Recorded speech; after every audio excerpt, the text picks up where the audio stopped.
minayo ayagu dabcan waxa la leeyahay arinta waxa xilligan saameyn ku leh madaxweynihii hore ee xukunka ka tagay ee Muuse Biixi Cabdi arinta shacabka ma u sheegi kartaa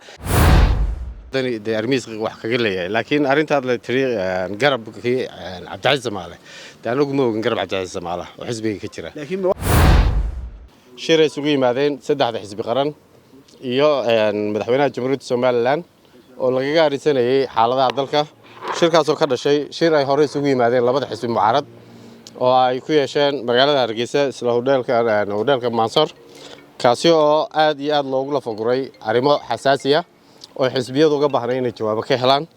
iyo sidii loo dardargelin lahaa mucaaradnimada loona korti joogteen lahaa xukuumadda shirka maanta waxa laga hadlay saddex qodob oo ahaa isla qodobadii laga hadlay shirka hore xisbiyada mucaaradku yeesheen oo ahaa waxyaabihii ay xisbiyada xoqanayeen ama shaki ka qabeen arrimaha ugu waaweyn ee laga hadlay maanta waxa ka mid lahayd arinta diiwaangelinta oo la isla qaatay in loo daayo xisbiyada qaranka iyo komishiga doorashooyinka qaranka inay iyagu ka gaadhaan go'aan oo isla eegaan arrimaha bariga Sool waad ogeedeen in dhaweyd waxa ka socda magaalada Saarood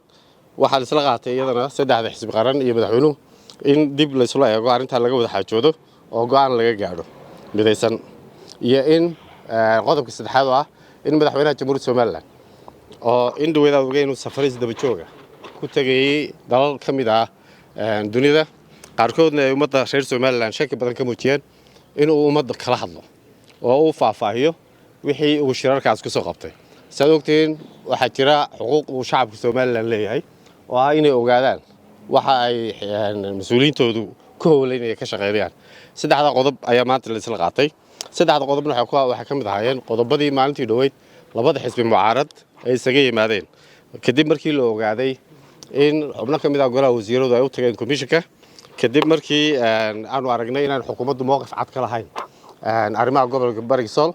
iyo in aan warba laga hayn wixii ka soo baxay safaaradii madaxweynuhu ku tagay dalal badan oo dhowr ah oo ay ku jirto dalka Qatar oo aad ogeedeen siyaasiyiin in aynaan isku meel u tukanayn ama timeeyeen isku meel u xirnayn marka qodobada ayaa maanta shirka lagaga hadlay qodobadaas aan ugu muhiimsanaa iyo qodobo kale inta ayuu ahaa maanta waxa soo baxay saacadii dhaafay mas'uuliyiin xisbigeena ka mid ah oo iscasilay maxay tahay sababta ay isu casileen mas'uuliyiintaas sidaad ogtiin ba quraanjadu waxay jeceshahay sokorta meelaha sokorooyin quraanjadu ma joogto dadka dawladda jecelay xisbi mucaarad la joogi maayaan intuu xisbigu muxaafidka way joogeen laakiin markaan mucaarad noqonay kuwaas way su'aasha ku weydiinaya Mustafa waxay tahay bal xaaladda gobolka Sool ay ka wada hadleen faahfaahin dheeraad ah ma ka hesheen waxa weeyaan madaxweynaha iyo waliba xisbigiinu arintaas ay uga wada hadleen arinta ugu weyn waxa weeye waa laga wada hadlay mas'uuliyiintuna si aad ah isku jeexjeexeen laakiin arinta lagaga yimid waxay ahayd inuu arinta ay xukuumaddu mowqifkeeda cadeyso haddii ay wax uga baahan tahay kaalmaha xisbiyada mucaaradkana oo inay ku taageereen inagu kaga hor iman mayno sidii hore u dhici jiray waanu ku taageeraynaa haddii mowqif cad oo difaaca qaranka Jamhuuriyadda Soomaaliland iyo siyaasad cad ama diblomaasiyad lagu wajahayo arrimaha gobolka haddii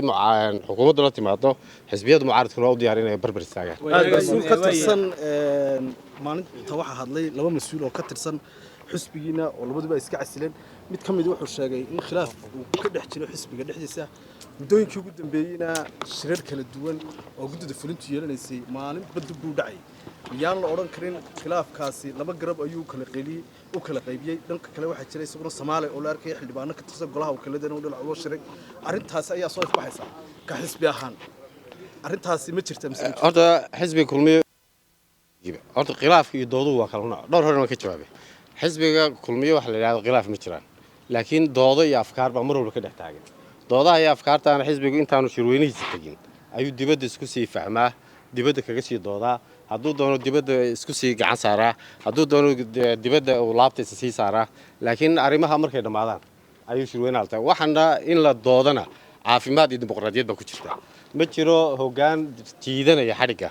oo dadka wax kale waxaa jira meel lagu doodayo oo platform oo dimuqraadiya baa jira waana taan doonayna inuu qaranka jamhuuriyadda Somaliland yeesho axsaab murmi karta doodi karta arrimahoodana ku dhamaysan karta marka dambe wanaag ugu dambeyn Mustafa Shiine guuldaradii ka soo gaadhay 7 bilood kadib doorashada dalka ka dhacday ma la oran karaa xisbiga kulmiye wuxuu marayaa wadada ay mareen xisbiyadii hore sida udub waxay soo dhaaf weeday inay doorashadii ka qayb gasho annaga doorashadii soo dhaafnay waxaanu nimid imika xisbiga ugu awood badan baan nahay waayo mucaaradka waxaanu haysanaa taageerayaashayadii oo aan weli dhaqaaqin waxaanu leenahay strong holds waaweyn oo xisbigu leeyahay kaadiriinta maanta xisbiga ka muuqatana waa kuwa ugu miisaanka culus siyaasiyiinta Soomaaliya su'aal baan rabaa inaan ku soo gabagabino oo raaliya mas'uuliyiinta ka soo horjeeda ama garabka Cabdicasiis Samaale oo hogaaminayo ayagu dabcan waxa la leeyahay arrinta waxa xilligan saameyn ku leh madaxweynihii hore ee xukunka ka tagay ee Muuse Biixi Cabdi arrinta shacabka ma u sheegi kartaa in madaxweynihii hore ee Somaliland uu weli siyaasadii ku jiro si arrimaha saameyn ku leeyahay mala garma meel Muuse madaxweynaha hore wadani armiis wax kaga leeyahay laakiin arrintaad la tiri garabkii Cabdicasiis Samaale taanagu ma ogin garab Cabdicasiis Samaale oo xisbiga ka jira laakiin wax la dafiri karaa soo ma ogid in xildhibaanada ka qayb ka yihiin Cabdicasiis hogaaminayo mas'uuliyiinta badan ay jiraan waxaan ku galo xildhibaanada maalin Muuse Biixi weli joogaan Maxamed Kaan weli joogaan maalin walba Samaale weli joogaan Saajin weli joogaan hogaanku mar walba haddii jaanis helaan waa la kulmaa dadkuna kulmaan Cabdicasiis anaga la fadhiinay shalay toole garab uu yahayna ma garanayno garab aan anagu nahayna garanayno xisbiga Maxamed Kaan Axmed baa guddoon waxay diidan yihiin ilaa iyo shacabka umidaan sheegin waxay diidan yihiin maxay diidan wax la diidaya ma jirto waxa laga hadlayaa shirweynaha xisbiga goormaynu qabanaa goorma ugu haboon goormaynu tagnaa intaan baa laga hadlayaa aad baad u mahadsantahay